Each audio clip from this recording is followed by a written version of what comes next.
হে everyone, morning এর breakfast থেকে আজকে আমার ব্লগটা স্টার্ট করছি। অ্যান্ড আজকে আমাদের চেক আউট ডে। অ্যান্ড আজকে আমরা সান অ্যান্ড স্যান্ড থেকে চেক আউট করে চলে যাব লুই পাজ রিসর্টে। অ্যান্ড আমাদের ব্রেকফাস্টে আজকে ছিল আইটেম খিচুড়ি, ডিম ভুনা, চিকেন মশলা, সালাদ অ্যান্ড সাথে আচার। ও বাই দ্য ওয়ে জুসও ছিল। সো আমাদের ব্রেকফাস্ট আমরা করে নিলাম কমপ্লিট। এবারের ট্যুরের আমার সব থেকে ভালো লেগেছে সান অ্যান্ড স্যান্ডের স্টাফ সার্ভিস, এভরিথিং। ওদের নতুন রিসর্ট হওয়া সত্ত্বেও কেবল স্টার্ট করেছে জার্নি, বাট গুড সার্ভিস ছিল। So by the way and আমি রেড টি নিয়ে নিলাম বিকজ অফ আমি যেখানে সেখানে মিল্ক টি খাই না, কারণ এটা মেক করতে অনেকেই পারে না।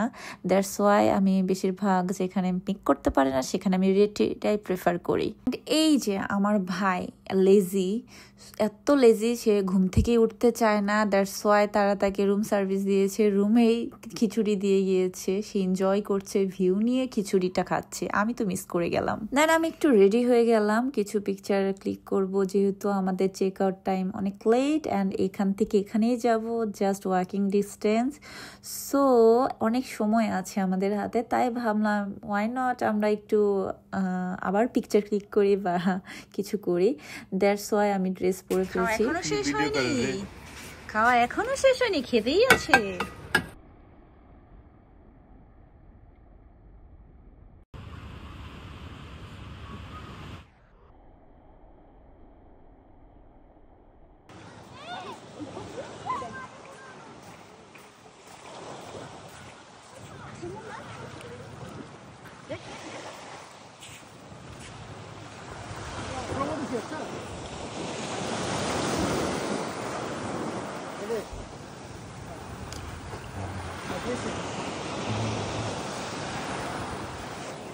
গাইস, স্যান অ্যান্ড স্যান্ড থেকে আমরা এখন চেক আউট করছি। এই যে লাগেজ অলরেডি প্যাকিং হয়ে গেছে, ডান। এখন আমরা চেক ইন করবো হচ্ছে লুই পাজ রিসর্টে। সো দেখা হবে লুই পাজ রিসর্টে গিয়ে আমাদের সাথে। অ্যান্ড এই যে আমার ভাই সারাদিন ফোন নিয়ে বিজি, এখনো ফোন নিতে পারছি। বাই দ্য ওয়ে, আমার আউটফিটটা কেমন লাগছে কমেন্ট করে জানাবে। Bye bye. আরে আমাদের ব্যাগ নিয়ে যাচ্ছে, এই যে দেখা যাচ্ছে সান অ্যান্ড স্যান্ড থেকে নিয়ে যাচ্ছে লুই পাজে।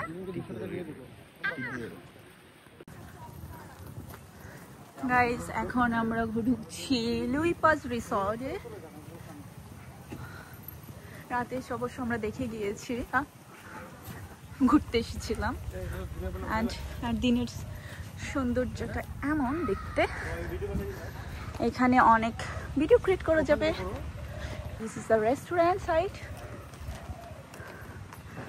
অ্যান্ড এই যে আমার লাম্বু ভাই সামনে, আমার ব্যাগ বেশি হয়ে গেছে, ক্যারি করে নিয়ে যাচ্ছে। ভিতরে বেবি রিসেপশন, ওকে।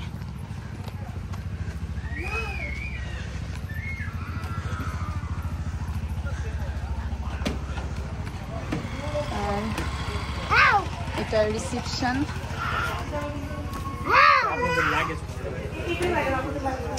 এটা হচ্ছে রিসেপশন।